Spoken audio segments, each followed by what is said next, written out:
Сред мъгли и вечен сняг чух глас отек, нал в мрака пак.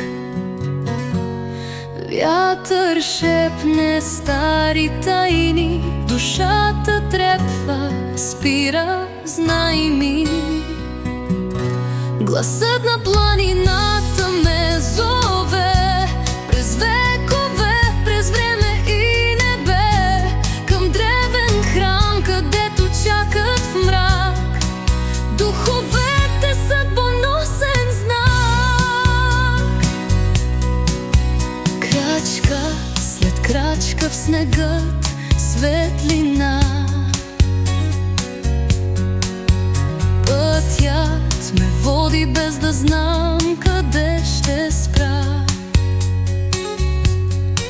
Ехото крие древна мъдрост в звук, все по-близо, все по-дълбоко в бряг и вкус. Гласът на планината ме зове през векове, през време и небе, към древен храм, където чакат в мрак духовете, съдбоносен знак. И там пред вечността направих своя избор сама, между миналото и съдба, между глас и тишина. Гласът на планината не мълчи, бе в сърцето ми звучи завинаги.